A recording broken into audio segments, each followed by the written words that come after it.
Salve, salve! É, Por conta de alguns pedidos aí para alongar uma conversa que eu tive numa aula sobre o Segundo Reinado, sobre a parte final do Segundo Reinado no Brasil, venho aqui conversar sobre a figura de Dom Pedro II, né, Dom Pedro de Alcântara, o nosso simpático último imperador. Infelizmente, nosso último imperador. Já que o nosso império, durante o Segundo Reinado, atingiu a sua fase mais áurea de nossa história, da história do Brasil, por conta das atitudes, por conta da política, por conta do desenvolvimento promovido pelo imperador.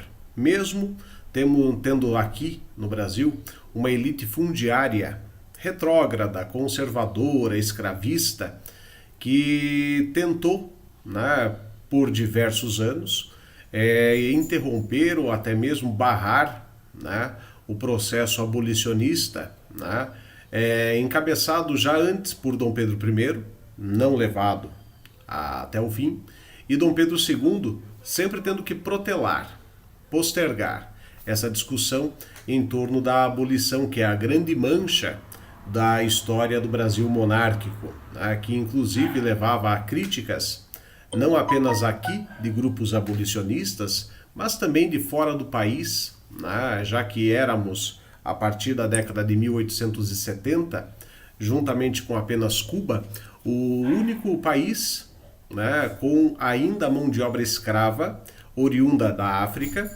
e que, de certa maneira, atrasava o nosso desenvolvimento econômico, tendo em vista aí a competição industrial que ocorria dentro do século XIX entre os países europeus. E o Brasil, rico como era, tendo o ouro, tendo o café, né, como principal produto de exportação, tendo a erva mate também como um produto bastante generoso de exportação, era riquíssimo, né?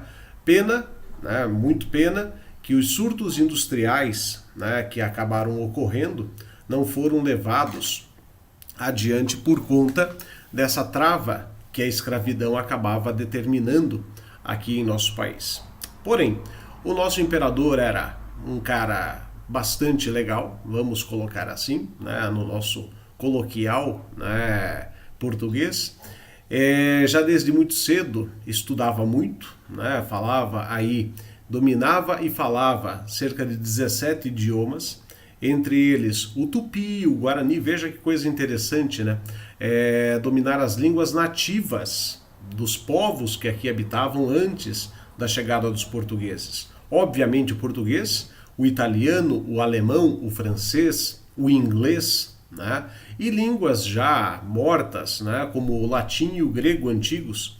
Também traduziu diversas obras para o nosso português oriundas do aramaico, né? Tinha domínio pleno da língua dos judeus, tanto é que, numa certa ocasião, convidado pela comunidade judaica brasileira para um cerimonial, foi ele, todo estudado, né, conversar com os judeus na língua hebraica. Para surpresa de todos, só ele falava a língua hebraica, né? Deu, logicamente, uma bronca generalizada por só ele estar ali na reunião dos judeus falando em hebraico, o restante não sabia, né? Então veja que situação curiosa. As Mil e Uma Noites de Rubaiá, traduzida para o português também por Pedro II, do árabe para o português. Só para ter uma noção de o quanto o nosso imperador era voltado à educação, o quanto ele era voltado às artes, não à toa chamado de mecenas das artes dentro do império, né? Diversos artistas, né, acabaram conhecendo o imperador, seja por meio de correspondência, seja pessoalmente. É o caso, por exemplo, de Richard Wagner, né, grande músico, Carlos Gomes, que foi todo ele, né, aí no caso formatado por capital oriundo do imperador. Foi ele quem patrocinava o Carlos Gomes, né, autor da obra máxima, o Guarani, aquela musiquinha que abre a voz do Brasil, né? Você tem aí também a amizade dele com Alexandre Herculano, né, Camilo Castelo Branco, né, Machado de Assis. Você tem a amizade dele com Vitor Hugo. Essa é uma história muito curiosa. Quando em Paris em 1877, tá? O nosso imperador queria conhecer o já velho, né, o já desgastado autor de Os Miseráveis. Só que Victor Hugo sempre foi um republicano na veia, né, republicano de sete costados. E com isso, então, manda ele, por meio do embaixador brasileiro em Paris, um bilhetinho, né, querendo, né, ele conhecer a Victor Hugo. E Victor Hugo responde secamente ao pedido do imperador. E Victor Hugo não recebe visitas, né? E o imperador, no dia 22 de maio daquele ano, acaba indo até a casa, humildemente vai até a casa de Victor Hugo, bate a porta, Victor Hugo abre espantado. Afinal de contas, não é todo dia que um senhor aparentando aí quase 50 anos, um pouco mais de 50 anos, né? Com quase 2 metros de altura, olhos azuis, barba e cabelo brancos, aparece à sua porta. Pergunta quem é e ele se apresenta. Sou aquele que o senhor não quis que o visitasse, né? Que é o imperador do Brasil, Dom Pedro. Ressabiado, mesmo assim, Victor Hugo o recebe. Conversam por horas. E Victor Hugo sai encantado da conversa pela cultura vastíssima em filosofia, em política, em artes que o nosso imperador tinha. E ao final da conversa, né, os dois tornam-se amigos, trocaram correspondências até aí o falecimento de Victor Hugo, né?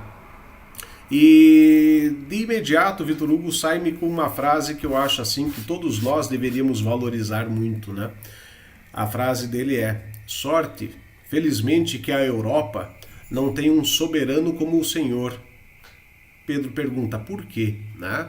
Porque se houvesse um soberano como o Senhor, não haveria um republicano sequer para defender a República, né?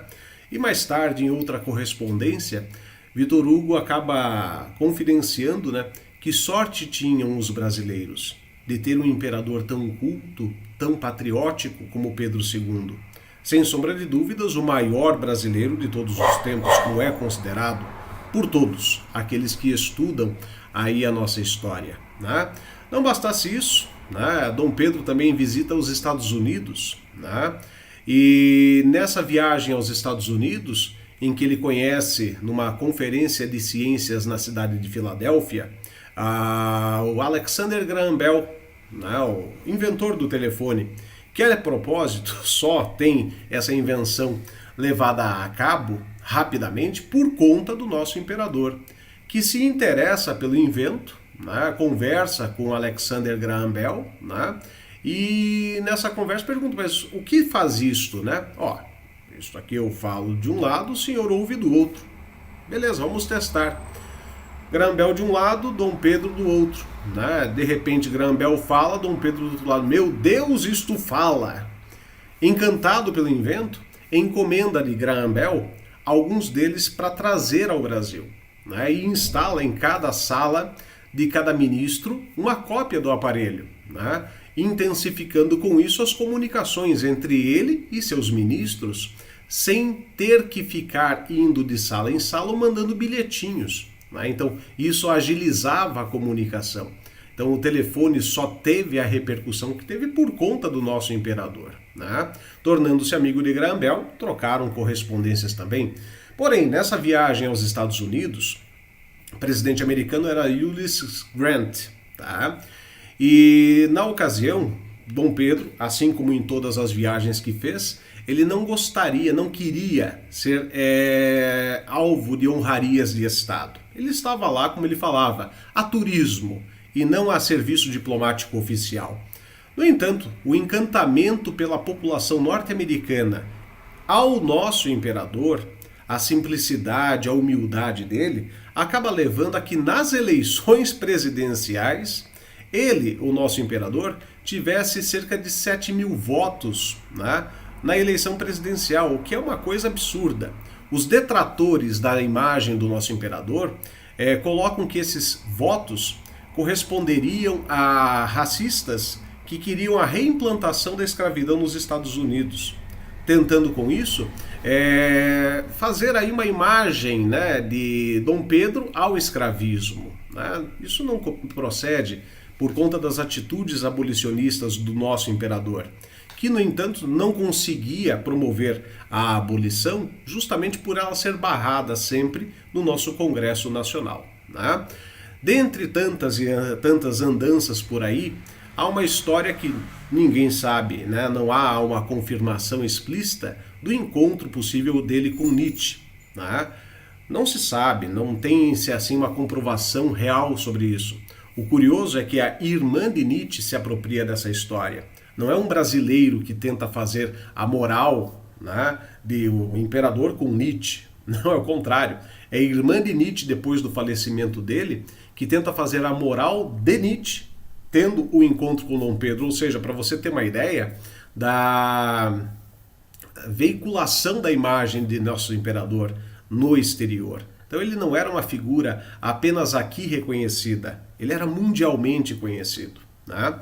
Tanto que por ocasião de seu falecimento, né, depois de ter sido banido junto com sua família em 1889 por ocasião do golpe republicano, que não teve respaldo popular, todo historiador sabe disso, né? O golpe republicano foi dado por uma pequena minoria, né, que conseguiu derrubar o imperador, que impediu, né, qualquer manifestação de monarquistas aqui no Brasil, que era a maioria, né? Ele tinha uma enorme popularidade que passava dos 90%, né, da população, e impediu que qualquer manifestação fosse feita, temendo o risco de uma guerra civil que derramasse, né, sangue brasileiro. Ele não queria isso, então acabou partindo ao exílio para a Europa, né, como um bom patriota que era, não queria ver seu povo lutando entre si. Apesar de haver aqui no Brasil alguns focos de resistência monarquistas que foram abafados, né? Foram abafados pelo governo militar de Deodoro da Fonseca, até o golpe amigo de Dom Pedro II, né? Isso é uma outra história para a gente comentar em outro vídeo. Mas enfim, o seu exílio na Europa acabou tendo a recepção da família real portuguesa, que queria e insistiu para que ele permanecesse em Portugal. Mas ele não quis ficar na barra da saia da família, né? Preferia viver com o seu próprio capital, com o dinheiro que ele saiu do Brasil, tendo uma vida modesta, né? Viajando pouco, o dinheiro não dava, né? Saindo de Portugal para não ficar ali dependente da sua família, né? Da sua família original, os Bragança, e acabou partindo para a França, território no qual ele se identificava plenamente, né? Tinha lá a amizade de Louis Pasteur, tinha amizade do próprio Victor Hugo, né? Alguns deles já falecidos. Acaba ficando em Cannes, onde é feito o festival de cinema famosíssimo, né? Na época ainda, logicamente, não existente. E lá em Cannes, ele fica uma certa temporada, tem um relacionamento com a Condessa de Barral, já que sua esposa, a Teresa Cristina, morreria 3 semanas depois do desembarque em Portugal, em 1889 ainda, pouco tempo depois do Natal. E aí o que acontece? Dom Pedro em Cannes tem um relacionamento com a Condessa de Barral, ela acaba falecendo e ele, entristecido, vai a Paris, né? Fica em Paris até a sua morte. A sua morte é cercada aí por uma situação de tragédias, vamos colocar assim. Viúvo praticamente 2 vezes, de Teresa Cristina e da Condessa de Barral, apesar deste último não ser um casamento, né? Ele acaba permanecendo em Paris num quarto modesto de uma pensão de estudantes, tá? E no mês de novembro de 1891, acaba ele indo teimosamente, né? Já dava sinais aí de um adoecimento, né? Uma possível gripe, alguma coisa assim, e acaba indo, né, nesse mês de novembro, a uma conferência de ciências em Paris, né? Agravando o caso, porque novembro, Paris, frio, garoazinha, né? Acaba agravando a sua doença e acaba ele falecendo, né, na madrugada do dia 5 de dezembro de 1891, 3 dias depois de ter completado aí os seus 66 anos, né, de vida. Curiosamente, o 5 de dezembro, né, tem uma história bastante curiosa, né, porque ele nasce no dia 2 de dezembro e morre no dia 5 de dezembro, justamente data esta do seu empossamento como imperador, né? A coroação foi em julho de 1841, mas a sua posse como imperador foi no dia 5 de dezembro, né? E tudo isto acaba levando a que essa mitificação em torno da morte dele acabasse se tornando maior. Não apenas isso, a morte dele, cercada de pompa e circunstância, né? Não pelo fato de ter morrido num quarto de pensão, mas o governo francês acaba custeando todo o processo de exéquias do imperador, né? Ou seja, o seu féretro, né? E com isso, diversos chefes de Estado da Europa, inclusive da Turquia e do Japão, dos longínquos territórios da Turquia e do Japão, enviaram seus chefes de Estado ou representantes deles para acompanhar o féretro do nosso imperador, a sua cerimônia de, no caso, enterro fúnebre, né? E com isto, né, essa cerimônia toda, com o acompanhamento de quase 100 mil pessoas em Paris, mostrava o quanto de prestígio tinha o nosso imperador. Infelizmente, a nossa recém-república, conturbada, cheia de crises já desde o início, inclusive com crises econômicas, inflação em alta, o governo do então Marechal Floriano Peixoto, nosso já segundo presidente em apenas 2 anos de república, se recusou a promover qualquer tipo de homenagem ao nosso imperador, né? O que não foi respeitado pela população, que mesmo com a proibição de Floriano, chorava copiosamente, bandeiras a meio pau e por aí vai. Ou seja, a população o homenageia, porque no imaginário popular, Dom Pedro sempre foi o maior de todos os brasileiros. Ele ainda estava no coração dos brasileiros naquela época, tá? Tanto que isso acaba fazendo com que o próprio movimento republicano o reconhecesse, apesar de ter detratado sua imagem de início, reconhece a importância dele. Tanto que as nossas instituições republicanas começam a se pautar no modelo imperial, tá? Durante a República Velha. E isso vai aos poucos, com o passar do tempo, durante a República Velha, não apenas aumentando o reconhecimento do nosso imperador, mas, por pressão de diversos políticos desde 1910, tá? Nilo Peçanha e depois Venceslau Braz, o que acontece é que em 1921, finalmente, o corpo de Dom Pedro II, de sua esposa Teresa Cristina e até o pai dele, Dom Pedro I, retornam ao Brasil em 21. Tá? Ao retornarem, acabam ficando em primeiro caso, né, na Catedral Metropolitana do Rio de Janeiro e depois deslocados por Getúlio Vargas, anos depois, para a Catedral de São Pedro de Alcântara, em Petrópolis, onde até hoje repousam os cadáveres de Pedro II e sua família, incluindo-se depois Princesa Isabel e Conde D. Tá ok? Essa é a história do maior brasileiro de todos os tempos, com alguns detalhes curiosos. Tá? Espero que você tenha curtido o vídeo.